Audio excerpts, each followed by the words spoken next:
I'm Sana. I'm a mother of 6 now. That night, I remember, goodness me, waking up in the middle of the night, subhanAllah. It was about 2, 3 in the morning, and the door knocked so loud, banged. My youngest one was about 2, 2.5. I just kept them so close to me. They were really petrified, I think, at night, not knowing what's going on. You've got big men in uniforms coming in. It felt really surreal. You didn't know what to ask, you didn't know what you can expect, you didn't know what to expect. This is your home, this is 2 o'clock in the morning where you're supposed to be asleep, and now you're being told or commanded to do certain things. So we had to stay in the front room while they spent hours and hours searching through things. And if you needed to go to the toilet, which many of us did, they would have to wait inside and turn around. So I was pregnant, feeling so insecure and overwhelmed. And the fact that there's nothing here in your control now. And when I say they raided, I mean they raided everything. They took drawers apart. I think they picked up carpets, ceiling things.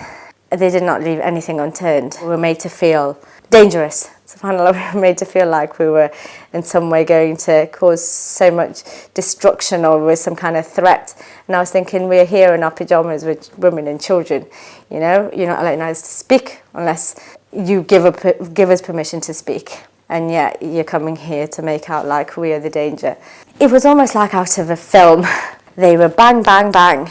Open the door, you've got 5 seconds. 5 seconds to get yourself up, awake, ready to open the door. It was near enough possible. Bang, bang, bang, we're going to break the door down. SubhanAllah. It was a really frightening experience. The way they looked at you, spoke to you. You're not a human. You are a different kind of human who doesn't deserve any respect, who doesn't deserve any privacy, who is literally looked down on. And I would never want anybody to go through. One man actually, he spoke to me really aggressively, and I did cry. SubhanAllah, I did cry, because I thought, no man has ever spoken to me like that. What gives you the right to speak to me how you are speaking to me? Because I was going to the kitchen. He said, you can't go. I said, I need to go to the kitchen. My child wants some water. And I went, I'm going to the kitchen. I'm harmless. You can see I'm no threat. I'm not doing anything. I really didn't want him to see me upset. But my emotions and my tears naturally just flowed. And I thought, he's got what he wanted. He's got what he wanted. That's all they wanted to do, to humiliate you, make you feel so small. SubhanAllah, you couldn't go to the toilet without somebody there. Now, if that isn't a humiliating experience or a demoralising situation, I phoned my husband and then realised that he said he'd been raided as well. The birth of my 4th son, I think, was very, very special because it was at a time where, SubhanAllah, he'd been arrested. So I thought, SubhanAllah, I don't know what's going to happen after this. So this child was very special because to me, I thought, maybe I won't see you for a very long time after. Who knows? Who knows if I can have any more children after? Who knows where you will be or I will be? I don't know where he was. I don't know when I could see him or speak to him, what contact we have or anything. So I phoned this sister at 11 o'clock at night, and I remember just crying my eyes out because I was like, I don't know what's going on. I don't know what to do. And I felt like it was on me to know what I didn't know. And then I felt bad thinking, why do I not know this? But how do I even know this? Who do I phone? Who do I phone to find out where he is? Many weeks had passed and there's no contact. Months later, somebody phoned and they said, okay, you're going to get a phone call from such and such. Are you happy with that? And I said, yes. I put the phone down. He didn't say when this phone call was going to happen. I went to take my daughter to an Arabic class and then my phone rang and I answered the phone. It was actually my husband and I didn't know it was him. And he said, oh, it's your husband. And I just stood in my tracks. And I'm not ready for this phone call. I was expecting to be somewhere nice, to finally speak to my husband. I had a child on my hip and I just dropped my daughter off and I was about to leave.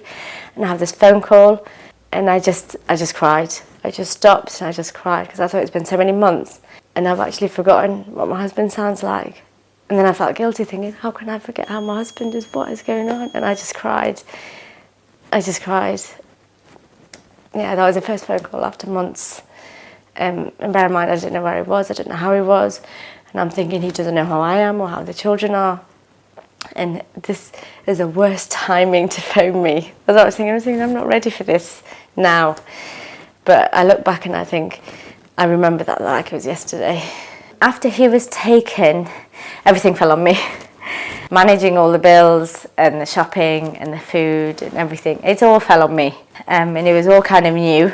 I had to then support my husband who was in prison. So that was another thing that goes out, but you have to now send money for him as well. Managing it was a bit of a struggle, only because you have everything else you're doing and you realise at that point that this is something I didn't have to deal with before. My husband took care of all of that.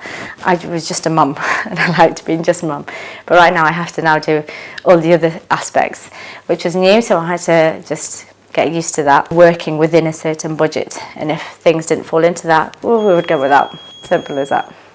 I had one friend, I hadn't told anybody about my personal circumstances, and this one person, it was the first person I told, because I thought she's a Muslim, she'll understand, and I told her, and after that she never called, she never answered my calls, she never called me back, and I would message and she would never reply, and I thought to myself, is that why maybe she's not? And this was a big wake-up call for me because it was all new. So I assumed, subhanAllah, it's a sister, she'd understand that it's okay and these things are happening to Muslims, you know. But it hit me and I thought, no, actually Muslims aren't sympathetic to this. Muslims don't understand this and you need to not say anything next time. So that was a very first wake-up call, and after that I didn't tell anybody. And I thought, I can't tell anybody.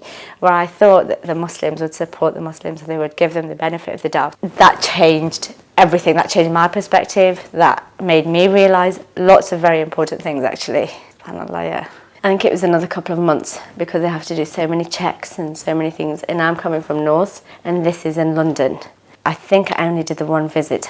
It was the first and last visit. It was awful. It was awful. There were dogs. My daughter had lights on her shoes, which I didn't know she couldn't have. And they said, you can't go in. So I'd done this journey, woken up at whatever time it was in the morning, subhanAllah, get a taxi to the train station, one train to another train to another train, then underground. Just thinking about it is tiring me out. It was so stressful. It was so stressful. And then when we finally got in, the lady said, she's got lights on her shoes, you ain't going in. And I thought, what? And I was almost like, oh, but please, they don't want to, please. They've got rules, and that's it. I said, I'll leave the shoes. No, you can't go in barefoot. So what am I supposed to do? She's like 2 years old, and she's got lights. I'll leave the shoes, she doesn't need no shoes. No, you have to wear shoes. So then they must have spoken to a manager and they said it's a first visit. Because it was the first visit, they allowed it. Otherwise, they would have sent me home. Thanks to Hugs, subhanAllah, because they help with prison visit costs. We did 2 visits a month. I always used to think, I'm going home, I'm going to go walk through those doors and I'll feel the fresh air. Even if it's a long trek, I'm going to be at home with my children. And I thought he's going to turn around and he's going to go back to an empty cell. And all he'll have is the thoughts and memories of us. And that was really hurtful for me. I'd feel kind of ashamed to complain about the luxuries that I have when you think the one you love isn't there. It's really bitter. It's so sad. It's sad because you're always thinking about the other person and they're probably thinking about you. And you just feel guilty. I just felt so guilty all the time. I think mothers who have children realise that their priorities are their children. Anytime I felt lonely or isolated, I would take that and I'd put it into them. Because otherwise I couldn't afford to be emotionally upset or lost or void. I couldn't. There was nobody else to pick up if I had fallen. And that was a big thing, I think, for years. That's what I was doing. And I remember speaking to my husband when he was detained in prison. And sometimes we would argue because I just thought he's not realising how hard it is for me. It's actually so hard. But there was nothing anyone could do. He couldn't do anything. I couldn't do any more. I couldn't do any less.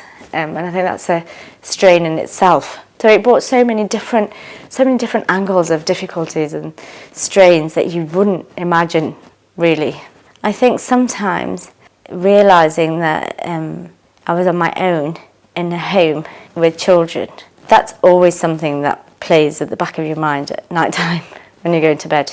For just the normal kind of, if anything was to happen, or if I double lock the doors or I triple lock the doors and things like that. In real life, lots of things happen. It's very, very difficult. and the small things become a very big thing. And that's what would happen. So there were the mundanest of things, but they would become very difficult. My boys were left without a father figure, and they wanted to do their boxing and their things like that, and they wanted to go to these football matches and they wanted a father for those things. And I personally didn't feel comfortable taking them to kind of a man-only place, and I couldn't. So they suffered for that, and I homeschooled. So the children were with me, so if one person was ill, I had to take them, I'd have to take everybody with me. But small things, I remember the car broke down one time, and I thought, I have no idea what to do. What do I do? I've got the children with me. I think it still affects them. They were growing up at a time where I think at that time, sort of 3 to 7 is a really impressionable age. They start to become who they are by being around the people that are around. And they were with me all the time. And I think a father then was very much needed. A mother can't be a father. I think I'm seeing the effects of that now on one of my sons. I think it affected certain traits that they have. My eldest son, who I think missed it the most, and he was very much attached to his dad. Now he's super attached to his dad. So as mothers, you try to lessen the blow for your children. You try to cover up a lot of things for your children because you don't want them to be sad. So on Eid, we would feel like the children would be excited because it's Eid. But I'd feel sad, obviously, because I think the dad isn't there and my husband isn't here, so we're going to celebrate this, but there's something missing. How can it be a proper celebration? And he's not just missing, he's somewhere where he shouldn't be. If somebody was deceased, that's closure. If somebody was ill, that's something. But this person he's literally detained. He's not allowed to be here sharing in these things. So that was difficult. So when families wake up, the whole family's there and they're celebrating Eid, that's their normal. This was our normal now. We would break fast together, we'd do tarawih at the masjid, and we'd wake up for suhoor. But it's someone that gets so much ajr and reward. And he's very much a person who would bring that. He's he loves Ramadan. And we would feed off his enthusiasm and his devotion. We would. And when he wasn't there, I felt it's just not the same. I think most of my Ramadans just went by in a kind of way that I wish they didn't. Ramadan was harder, that I most definitely.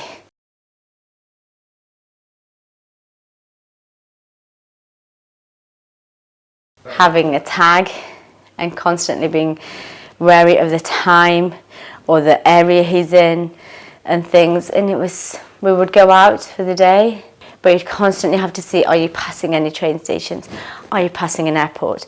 By mistake, is there this? Is there that? You can't control all of these things, subhanAllah, but actually, and I remember one time initially, his driving license, because he wasn't driving then, he needed to renew his driving license.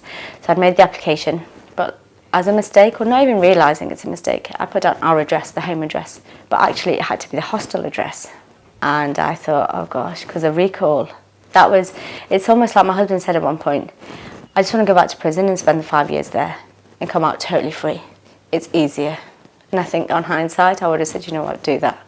Because the amount of things that they have on you when you're out, you can't keep on top of it. How careful are you going to be? You are going to make mistakes and you'll slip up. But they won't see it as a slip up or a mistake, they will see it as you're going back to prison.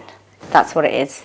And living like that certainly impacted him, and it most definitely impacted me. I wouldn't want to go anywhere too far.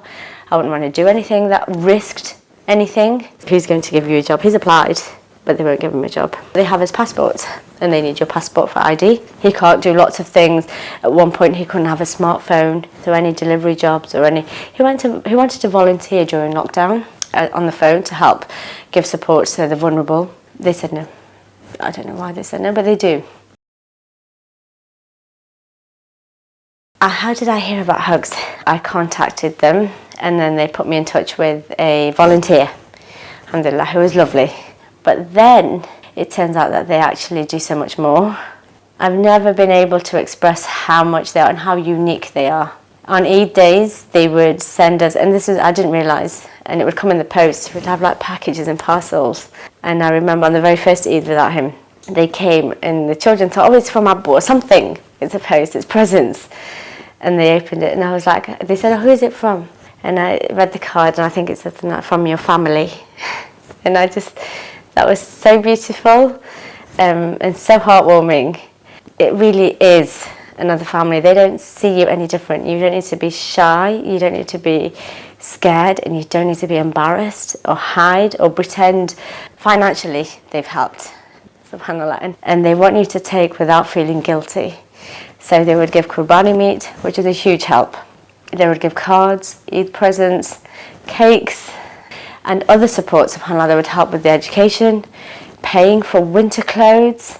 I cannot express how much joy hugs have brought me at a time like that, and how much I am indebted to them, actually. And when my daughter said, why don't we send them something? And I said, you know what, why don't you? And they did. They do Eid parties, subhanAllah, they do Eid parties. And there's so many other families there that you know, everyone here is similar to you. It's not where you're going somewhere else and you're the odd one out. You need to hide what's actually happened. Here, you are who you are, and you know very well why you're here, and everybody else will have a similar unfortunate story, and that's what was really unique. You don't get it anywhere else.